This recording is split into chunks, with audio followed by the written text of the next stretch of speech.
오늘 우리 함께 볼 말씀 로마서 11장 말씀입니다. 11장 1절에서 12절까지 말씀 제가 봉독해 드리겠습니다. 그러므로 내가 말하노니 하나님이 자기 백성을 버렸느냐? 그럴 수 없느니라. 나도 이스라엘이요 아브라함의 씨에서 난 자요 베냐민 지파라. 하나님이 그 미리 아신 자기 백성을 버리지 아니하셨나니 너희가 성경이 엘리야를 가리켜 말한 것을 알지 못하느냐? 그가 이스라엘을 하나님께 고발하되 주여 그들이 주의 선지자들을 죽였으며 주의 제단들을 헐어버렸고 나만 남았는데 내 목숨도 쳤나이다 하니 그에게 하신 대답이 무엇이냐? 내가 나를 위하여 바알에게 무릎 꿇지 아니한 사람 7,000명을 남겨두었다 하셨으니 그런즉 이와 같이 지금도 은혜로 택하심을 따라 남은 자가 있느니라. 만약 은혜로 된 것이면 행위로 말미암지 않음이니 그렇지 않으면 은혜가 은혜되지 못하리라. 그런즉 어떠하냐? 이스라엘이 구하는 그것을 얻지 못하고 오직 택하심을 입은 자가 얻었고 그 남은 자들은 우둔하여 졌느니라. 기록된 바 하나님이 오늘까지 그들에게 혼미한 심령과 보지 못할 눈과 듣지 못할 귀를 주셨다 함과 같으니라. 또 다윗이 이르되 그들의 밥상이 올무와 덫과 거치는 것과 보응이 되게 하시옵고 그들의 눈을 흐려 보지 못하고 그들의 등은 항상 굳게 하옵소서 하였느니라. 그러므로 내가 말하노니 그들이 넘어지기까지 실족하였느냐? 그럴 수 없느니라. 그들이 넘어짐으로 구원이 이방인에게 이르러 이스라엘에게 시기나게 함이니라. 그들의 넘어짐이 세상의 풍성함이 되며 그들의 실패가 이방인의 풍성함이 되거든 하물며 그들의 충만함이리요. 아멘. 내 힘을 의지하려는 안타까운 습관, 내 힘을 의지하려는 안타까운 습관이라는 제목으로 주의 말씀 증거하겠습니다. 바울은 은혜를 구원을 받는 가장 중요한 필수 요소로 말하고 있습니다. 사실 하나님께서 우리를 구원하시는 데 있어서 이 은혜가 가장 중요한 주제이기 때문에 오늘날 우리가 소망이 있는 것이고, 만약에 은혜가 아니라 다른 우리의 행위나 존재적인 거룩함이나 우리의 실력이었다면 우리는 이 구원의 길을 걸어갈 수가 없습니다. 일단 구원의 길이 무엇인가부터 세상적으로 치우쳐져 있는 구원이 아니죠. 물론 이 세상에서 많은 우리가 물질의 복과 또 건강의 복, 여러 가지 우리가 원하는 복들이 있겠지만 정말 진정한 구원은 우리의 영혼이 이 모든 것들에서 자유로워지는 것 아니겠습니까? 물론 가난이나 이런 경제적인 것 부분에서도 자유함 이런 것도 있어요.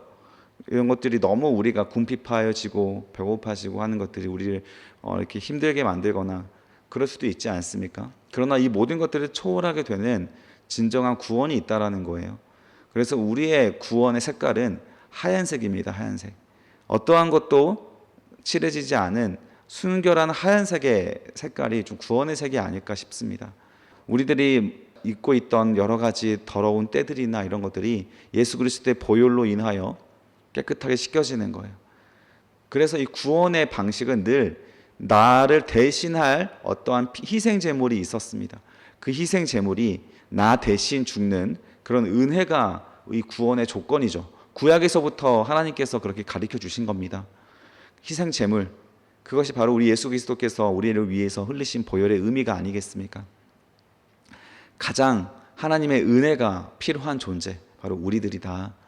여러분, 저와 여러분들은 하나님의 은혜 안에서 오늘도 하루를 살아갈 수가 있습니다. 이 하루의 은혜를 하나님께 구하고 엎드려서 또 하나님 앞에 주시는 그 하나님의 선물을 가지고 오늘 하루에 주시는 힘을 우리가 발휘할 수가 있는 것입니다. 오늘 바울은 다시 한번 그 구원받는 자들에 대한 특성을 우리에게 소개를 하고 있습니다. 11장 1절에 보니까 이렇게 말해요. 그러므로 내가 말하노니 하나님이 자기 백성을 버리셨느냐? 그럴 수 없느니라. 나도 이스라엘이요 아브라함의 씨에서 난 자요 베냐민 지파라. 지금 이스라엘이라고 하는 혈통에서 하나님께서 구원하고자 하는 기준이 되지 않았다. 하나님의 은혜가 우리의 구원의 기준이 되었다. 이렇게 지금 바울을 통해서 계속 강조하고 있지 않았습니까? 그렇다면 이스라엘이 되었다. 이스라엘의 어떤 신분이다라고 하는 것은 우리가 하나님 앞에 구원받을 수 있는 어떠한 그런 의미가 없는 것이냐? 이스라엘이라고 하는 우리 민족들은 전부 다 하나님께 버림받은 거냐? 결국 예수 그리스도를 우리가 십자가에 못 박았고 우리는 그렇게 하나님 앞에 실패한 민족이냐? 바울은 그렇지 않다라는 걸 말하는 거예요. 왜냐하면 말씀이 있잖아요. 이스라엘 백성들에게는 그 말씀이 언제든지 이스라엘 백성들을 깨울 수가 있습니다. 이게 말씀을 가진 자의 가장 큰 힘이거든요. 똑같이 넘어져도 말씀을 가진 자는 금방 일어납니다. 그게 바로 바울이잖아요. 그래서 자기 얘기를 하는 거예요. 자기도 율법으로서 구원을 받은 자로서 넘어지고 실패했지만 그러는 거예요. 그러나 하나님께서 결국 이 말씀을 통해서 또 나를 깨우쳐 주시고 예수 그리스도가 우리 구주였다는 것을 은혜로 깨닫게 하셨다라는 겁니다. 그 설명이에요. 하나님이 자기 백성을 버리셨느냐? 그럴 수 없다. 여기서는 하나님이 할 수 없는 게 나오죠. 하나님은 사랑의 하나님이시다. 그래서 하나님은 우리를 정말 끊어내기가 굉장히 마음이 아파하십니다. 물론 하나님은 이 죄에서 벗어나지 못하는 사람들이 있다면 그들을 함께 하시지 못하십니다. 그러나 하나님은 계속 반복적으로 기다려 주시는 거예요. 너희에게 내가 하나님께서 주시는 그런 기준을 주시고 우리가 그 기준을 도달하지 못하면 구원받지 못하지만 하나님은 또 새 영을 부어주셔서 그 영을 통해서 우리가 그 기준에 도달할 수 있게 해주시고 계속 기다려주시는 하나님이 우리에게 성경을 통해서 증거가 되고 있는 거예요. 하나님은 여러분들을 끊어내지 않을 것입니다. 끝까지 하나님을 사랑하는 마음을 가지고 여러분들이 싸우고자만 한다면, 여러분들만 포기하지 않는다면 때가 이름에, 하나님의 때가 여러분들에게 이름에 반드시 여러분 하나님께서 원하시는 그 구원에 여러분들을 이끌어 가실 겁니다. 나도 이스라엘이니와 아브라함의 씨에서 난 자여 베냐민 지파라. 하나님의 그 미리 아신 자기 백성을 버리지 아니하셨나니 너희가 성경이 엘리야를 가리켜 말한 것을 알지 못하느냐. 그가 이스라엘을 하나님께 고발하되 주여 그들이 주의 선지자들을 죽였으며 주의 제단들을 헐어버렸고 나만 남았는데 내 목숨도 찾았나이다. 하나님께서 주시는 그 은혜가 아닌 시점으로 이 세상을 바라보면 사실 소망이 없어요. 저도 그 시선으로 우리 망원제일교 청년부를 보면 소망이 없어질 때가 많습니다. 이 하나님이 주시는 그 말씀의 기준이거든요. 그 말씀의 기준을 따라서 우리가 드려지는 그 예배의 형태를 보면 소망이 별로 없습니다. 한국 교회도 소망이 별로 없습니다. 그게 사실이에요. 이 마음을 엘리야도 느꼈습니다. 엘리야도 하나님 앞에 이 바알 우상이 그렇게 가장 부응했던 그 시기였죠. 아합과 이세벨 시기 때 엘리야가 사역하지 않았습니까? 그때에는 이 세상처럼 나라가 굉장히 부국간병했었습니다. 북이스라엘이 오므리 왕조거든요. 오므리 왕조 때 가장 북이스라엘이 경제적으로나 군사적으로나 유명했었습니다. 전 세계적으로. 그래서 많은 고고학 자료들을 보면 북이스라엘이라는 말이 오므리 왕조로서 기록이 되어 있어요.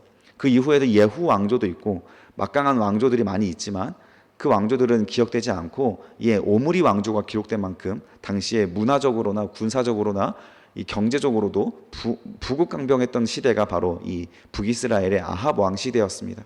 이때 엘리야가 사역을 했는데 그때 엘리야가 보기에 절망이 들었다는 거예요. 그래서 이 세상에서 우리가 잘 먹고 잘 사는 것이 하나님의 복의 기준이 되지는 않습니다. 엘리야도 답답했던 것이고 포기하고 싶었고 그래서 가뭄도 선포하고 그 아세라와 바알 선지자들과 대결하기도 하고 막 그러지 않습니까? 막 발버둥을 치는데도 안 돼요. 그래서 엘리야도 하나님 이 이스라엘이 소망이 없습니다. 하나님의 주의 선지자들이 다 죽임을 당하고 있습니다. 그리고 내 목숨도 이제 위태로워졌습니다. 이렇게 이스라엘을 고발할 때 하나님께서 뭐라고 대답하신 겁니까? 4절에 보면 그에게 하신 대답이 무엇이냐? 내가 나를 위하여 바알에게 무릎 꿇지 아니한 사람 7,000명을 남겨두었다. 엘리야 눈에는 보이지 않았던 7,000명. 이 7이라고 하는 숫자는 이스라엘에게 절대수 아닙니까? 완전수. 숫자 7,000일 수도 있고요. 아니면 정말 많은 숫자. 아니면 하나님께서 준비하신 완전한 숫자에 예비된 사람들이 있다라는 것이죠. 이 사람들은 선지자는 아닙니다. 분명한 것은 선지자가 아니에요. 그러면 엘리야가 몰랐을 리가 없습니다. 그러나 이때 당시에 선지자는 아니지만 선행을 하고 있었던 오바댜 같은 사람들, 그래서 이 주의 선지자들, 하나님의 참 선지자를 죽이는 이 바알 선지자들과 이 아합 왕을 피해서 이세벨을 피해 동굴에 숨어있던 사람들을 보살펴줬던 사람들이 있거든요. 이런 사람들을 포함해서 엘리야 눈에는 아무도 없었지만 이렇게 하나님께 예배하고 마음을 지키고 있었던 사람들이 7,000명이나 있었다라는 거예요. 그냥 충분히 있었단 말입니다. 충분히.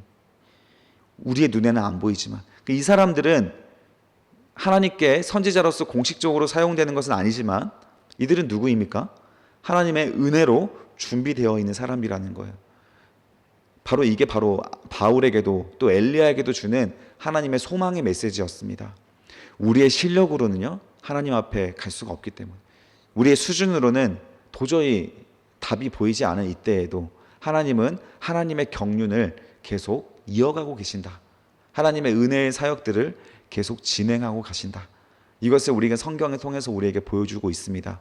따라서 우리가 절망할 이유들이 왜 없겠습니까? 정말 여러분들이 회개하고 하나님 말씀에 따라 순종하며 살아간다면 나부터 절망해요. 바로 시작이 세상을 보고 절망하는 것이 아니고 나에게 있어서 소망이 없음을 보고 절망하게 되고 두려움에 빠지게 됩니다. 그 상태에서 절망에서 끝나지 않고 우리는 다시 그 은혜를 붙잡고 일어날 새 힘이 주어지는 거예요. 바로 그게 성도의 힘 아니겠습니까? 그런즉 5절입니다. 5절 이와 같이 지금도 은혜로 택하심을 따라 남은 자가 있다. 이 엘리야 시절에 은혜로 택함을 받아 하나님의 뜻을 이어갔던 사람들이 있는 것처럼 오늘날 우리도 그런 존재들이다라는 거예요. 여러분이나 저나 은혜로 겨우겨우 살아가는 존재들입니다. 그래서 이 은혜로 가지고 살아가고 있을 때 우리는 우리의 구원의 가장 큰 하나님의 기쁨을 누릴 수가 있게 되는 것이고, 이 은혜를 통해 오늘도 우리는 절망하지 않고 소망의 그런 행동과 말을 할 수가 있는 것이죠. 6절입니다. 만일 은혜로 된 것이면 행위로 말미암지 않음이니 그러면 은혜가 은혜되지 못하리니라. 은혜의 특징이 있습니다. 우리가 실력이, 우리의 능력이 조금이라도 가미가 되어 있다면 그것은 은혜로 보기 어려워요. 그것으로 구원이 되었다면 은혜가 필요가 없지만 은혜는 그런 것으로 되지 않기 때문에 물에 빠져있는 자에게 구명보트와 아니면 생명줄을 던져주는 것 같이 그런 구원하게 되는 우리의 실력으로는 가라앉을 수밖에 없는 우리들을 건져내는 것이 은혜이죠. 7절 그런즉 어떠하냐 이스라엘이 구하는 그것을 얻지 못하고 오직 택하심을 입은 자가 얻었고 그 남은 자들은 우둔하여 졌느니라. 7절의 말씀을 잘 보아야 합니다. 이스라엘이 구하는 것을 이스라엘이 얻지 못했고 오직 하나님의 택하심에 따른 은혜를 입은 자들이 그런 구원을 얻었는데 그 남은 자들은 우둔하여 졌대요. 이 남은 자들은 신앙을 지키고 또 인내하고 있는 자들은 아닙니다. 지금까지 이스라엘 백성으로서 생존하고 있는 자들을 말해요. 이들은 우둔하여 졌대요. 그래도 하나님께서 주시는 여러 가지 심판과 고난들을 통해서 하나님의 또 그런 것을 은혜로 받고 깨닫고 자기의 신앙을 잘 지켜가는 사람이 있는가 반면에 어찌어찌 지금까지 생존은 해왔지만 여전히 패역한 마음 가운데 또 이 하나님에 대한 은혜를 헤아리지 못하고 여전히 자신들의 행위로 힘을 내고 있는 자들, 그런 자들이 우둔하여 져서 8절에 보니까 기록된 바 하나님이 오늘까지 그들에게 혼미한 심령과 보지 못할 눈과 듣지 못할 귀를 주셨다. 그래서 하나님의 은혜를 바라보지 못하고 율법에 또 우리들의 내 자신의 실력과 행위에 의해서 구원을 얻고자 하는 자들, 그것은 우리 구약 성경에 있었던 이런 율법들을 지키고자 하는 자들이 아니고 오늘날로 따지면 그냥 주일입니다. 예배를 드리고 또 이런 11조를 하고 우리들이 이런 신앙생활을 하면서도 그 은혜로 우리가 하나님께 바라보지 못하고 나의 이러한 실력과 행위로서 구원을 자랑하는 자들을 두고 하는 말입니다. 그런 자들이 하나님께서 아무리 너의 힘으로 되는 것이 아니오 하나님의 영으로 되는 것이다 그렇게 말을 해줘도 계속 들리지 않고 결국 자기의 뜻과 자기 고집대로 살아가게 되었다라는 거예요. 그런 사람들은 우둔하여 졌지만 그 은혜를 아는 자들은 겸손하여 늘 하나님 앞에 다시 한번 은혜를 구하고 내 힘으로 의지하지 않고 하나님께 의지하는 그런 행동이 간다라는 것이죠. 9절입니다. 또 다윗이 이르되 그들의 밥상이 올무와 덫과 거치는 것과 보응이 되게 하시옵고 그들의 눈을 흐려 보지 못하고 그들의 등은 항상 굳게 하옵소서 하였느니라. 그러므로 내가 말하노니 그들은 넘어지기까지 실족하였느냐 그럴 수 없느니라. 그들이 넘어짐으로 구원이 이방인에게 이르러 하나님 이스라엘에게로 시기나게 함이니라. 자, 바울은 하나님 앞에 이렇게 말을 했습니다. 그들의 밥상이 올무와 덫과 거치는 것과 보응이 되게 하옵소서. 그냥 우리가 하나님 앞에 주시는 밥상이라고 해서 믿고 있고 먹고 살아갈 수 있는 그런 것들이 오히려 우리의 덫과 거치는 것, 보응이 되게 하옵소서. 다윗을 대적하는 당시의 어떤 기득권자들에게 하는 말인 것 같습니다. 그들은 눈을 흐려 보지 못하고 그들의 등은 항상 굳게 하옵소서. 하나님이 주시는 그 하나님의 말씀과 뜻을 헤아리지 못하고 이 세속적인 것이나 아니면 우리들의 어떤 행위를 의존하는 자들, 그래서 자기를 자랑하는 자들이 얼마나 교만합니까? 그런 자들은 에스겔서에서도 보면 의인들을 늘 괴롭히는 자들이에요. 하나님의 뜻에 따라 순종하고자 또 겸손히 걸어가는 자들을 미워하고 싫어하는 자들입니다. 그런 자들에 대해서 다윗도 이렇게 고백을 했다라는 거예요. 그러나 이 모든 것들에 있어서 바울의 결론이 무엇이냐? 11절과 12절인 거예요. 이스라엘 백성들이 넘어지고 패배하고 그들이 고난을 당하는 것들이 무의미하냐? 그렇지 않다라는 거예요. 12절 보십시오. 그들의 넘어짐이 세상의 풍성함이 되며, 이스라엘 백성들이 넘어져 봤기 때문에 그 복음이 이방인에게로 흘러가서 이방인에게도 새로운 기회가 되어지고, 그 기회가 우리들에게도, 오늘날 우리에게도 이렇게 은혜로 찾아올 수 있게 되었습니다. 구원을 받을 수 있는 기회로 찾아올 수가 있게 되었어요. 이스라엘이 넘어졌기 때문에 우리는 그 말씀들을 보면서 우리는 넘어지지 않을 수 있는 교훈을 얻을 수가 있습니다. 그들의 실패가 이방인의 풍성함이 되었거늘 하물며 그들의 충만함이요. 이스라엘 백성들의 실패까지도, 그들의 교만이나 그들의 어떤 불신앙까지도 하나님은 이 세상 속에 다른 이방인들의 성공으로서 연결하는 재료로 사용하십니다. 그래서 그 구원의 경륜을 우리는 다 마땅히 헤아리지 못해요. 그래서 한국 교회에 소망이 없다, 또 우리 교회에 소망이 없다, 이런 말들을 하기에 앞서서 하나님의 은혜가 나에게 어떻게 주어졌는지를 먼저 돌이켜 봐야 합니다. 어제도 우리가 성경 공부를 하면서 하나님께서 심판하시고자 하시는 거짓 선지자들이 있었지만 그 거짓 선지자들이 좋아하는 백성들도 있었잖아요. 결국 교회가 무너져서 우리가 무너지는 것이 아니라 우리가 무너지면 교회가 무너지는 거예요. 우리가 이 세속적인 것들을 포기하지 못하고 또 내 안에 있던 어떤 개인적인 자랑이나 실력들을 의지하면서 분별하지 못하게 되면 결국 또 그런 목회자가 세워지게 되고 그런 사람들의 마음을 기쁘게 하는 교회가 세워지게 되면서 교회가 무너져 가는 거예요. 정말 은혜를 붙잡는다고 하는 것은 하나님께서 주시고자 하시는 구원에 대한 하나님의 큰 선물을 겸손히 선물이라고 받아들이고, 나를 오늘 다시 한번 바라보고 하나님이 주시는 힘을 가지고 오늘 하루 한 걸음 한 걸음을 겸손하게 하나님께 맡겨드리며 걸어가는 사람을 말하는 겁니다. 그래서 결국 은혜가 답이다. 결국 내 힘으로 돌아가고자 하는 그런 습관들을 여러분들 우리는 버려야 합니다. 그런 습관과 싸워야 해요. 여러분들이 이 아침 묵상을 지키고자 하다 보면 또 우리의 힘으로 하고자 하는 습관이 생기게 돼요. 참 아이러닉합니다. 우리가 은혜를 받아서 하나님 앞에 나와서 일을 하고자 하면 또 내 힘을 의지하고자 해요. 왜냐하면 우리 각각에는 이 세상적인 답이나 영적인 답들이 있거든요. 그러면 우리 힘으로 자꾸 아등바등 하려고 하는 겁니다.